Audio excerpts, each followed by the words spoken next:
नमस्कार। मैं डॉक्टर हरवीर चौधरी आप सभी लोगों का एक नए वीडियो में स्वागत करता हूं। आपसे निवेदन है कि यदि यह सामग्री आपके लिए ज्ञानवर्धक है और इससे और लोगों का भी भला हो सकता है तो कृपया इसे लाइक और शेयर करें और सब्सक्राइब करें, जिससे नई वीडियो आपके सामने सबसे पहले पहुंच सकें। मैं आज आपको व्यापारिक बैंकों के संदर्भ में बताना चाहता हूं और व्यापारिक बैंक के कार्य, उनकी शाखा विस्तार और उनके इतिहास के बारे में आपको अवगत कराऊंगा। तो आइए जानते हैं क्या होते हैं कमर्शियल बैंक, व्यापारिक बैंक। वे बैंक जो लोगों के जमा स्वीकार करते हैं तथा व्यवसाय हेतु ऋण उपलब्ध कराने की सुविधा प्रदान कराते हैं, व्यावसायिक बैंक कहलाते हैं। वास्तव में व्यावसायिक बैंकों के बारे में जब लोगों को सीधे सीधे जो स्वीकार करें जमाएं उनकी और उनके विभिन्न कार्यों के संचालन हेतु ऋण उपलब्ध कराएं, वह कार्य व्यावसायिक बैंक करते हैं। भारत में इसकी शुरुआत 1770 ईस्वी में ईस्ट इंडिया कंपनी के सहयोग से अलेक्जेंडर कंपनी द्वारा की गई। 1770 में अलेक्जेंडर कंपनी द्वारा 1806 में बैंक ऑफ बंगाल की स्थापना हुई। इसी कड़ी में 1840 में बैंक ऑफ मुंबई, 1843 में बैंक ऑफ मद्रास और 1866 में इलाहाबाद बैंक की स्थापना हुई। लेकिन ये सारे के सारे बैंक ब्रिटिश काल के दौरान ब्रिटिशर्स और उनके जो सहयोगी कंपनियां थीं उनके द्वारा हुई। 1881 में भारत का पहला व्यावसायिक बैंक अवध कॉमर्शियल बैंक बना। ये 1881 में अवध कॉमर्शियल बैंक की स्थापना की गई। लेकिन पीएनबी को पहले स्वदेशी बैंक का ओहदा जाता है, जो 1894 में जिसकी स्थापना हुई। 1894 में पूर्ण स्वदेशी भारतीय बैंक पंजाब नेशनल बैंक की स्थापना हुई। 1921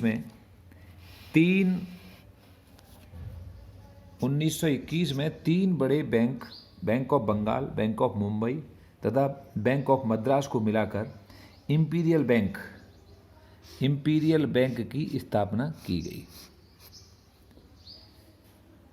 गौरवाला समिति की सिफारिशों, ये याद रखने वाली बात है, गौरवाला समिति की सिफारिशों पर 1 जुलाई 1955 को इंपीरियल बैंक को राष्ट्रीयकृत कर स्टेट बैंक ऑफ इंडिया बना दिया गया।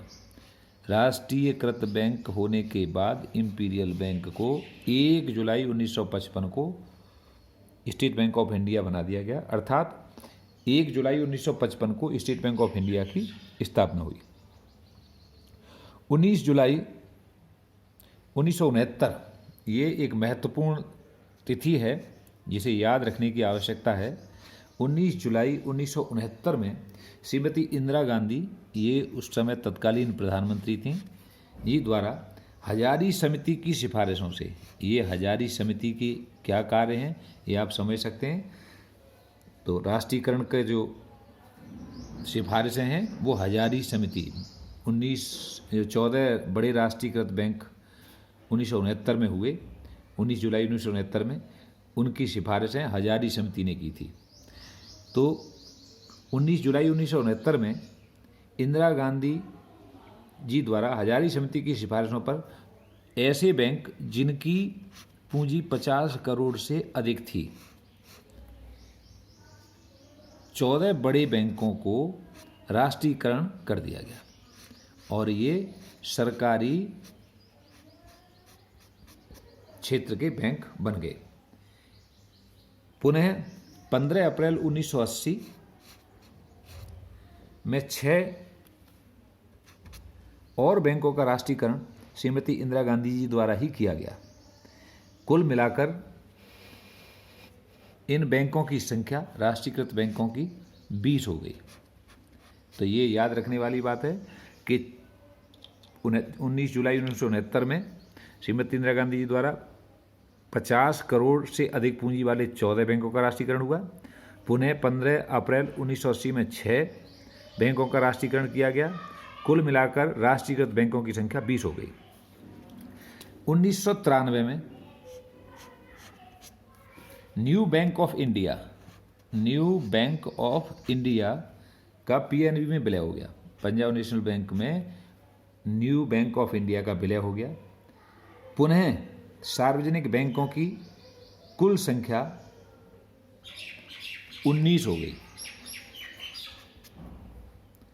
और यदि हम राष्ट्रीयकृत बैंकों की संख्या 19 हो गई, और जब हम सार्वजनिक क्षेत्र के बैंकों की बात करते हैं तो सार्वजनिक क्षेत्र के बैंकों की संख्या 21 थी, जिसमें 19 राष्ट्रीयकृत बैंक, एक एसबीआई जिसे हम सरकार के तरह से भी बड़ा बैंक मानते हैं, और IDBI, industrial development bank of India, इसको भी सार्वजनिक क्षेत्र का दर्जा प्राप्त है और ये भी सार्वजनिक क्षेत्र का बैंक कहलाता है, जो इंडस्ट्री के लिए लोन उपलब्ध कराता था। अब बाद में इसे आम जन के लिए भी इसे कमर्शियल बैंक की तरह इसने कार्य करना शुरू कर दिया।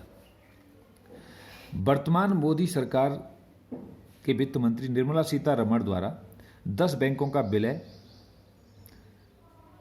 अब 10 बैंकों से 4 बड़े राष्ट्रीयकृत बैंक, इन 10 बैंकों के विलय से 4 बड़े बैंक बनाने की घोषणा की गई।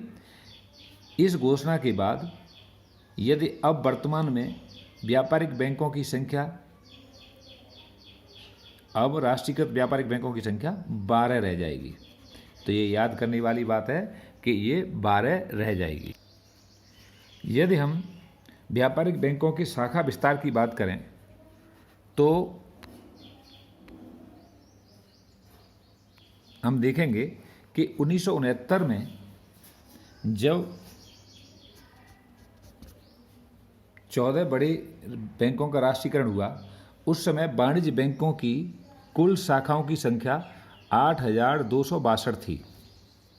ये 8,262 शाखाएं थीं देश भर में, जिनमें स्टेट बैंक ऑफ इंडिया की 2,462 2462 थी, जो कुल शाखाओं का 30% था।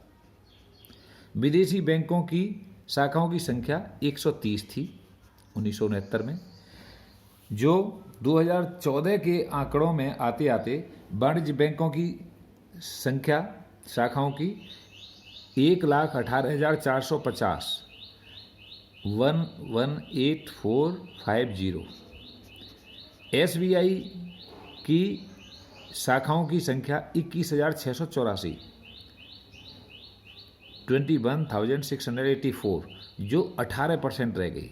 अर्थात और अन्य शाखाओं का विस्तार हुआ, जिससे एसबीआई की जो भूमिका थी उसको अन्य बैंकों ने 30 से हटाकर 18% पर ला दिया। विदेशी बैंकों की शाखाओं की संख्या 2014 में 317 थी। अर्थात यह विस्तार व्यापारिक बैंकों की भूमिका के साथ साथ देश में व्यापारिक बैंकों के योगदान को भी प्रदर्शित करता है, जिससे लोगों को धन मुहैया कराने में और उनकी जमाएं स्वीकार करने में आसानी हो सके।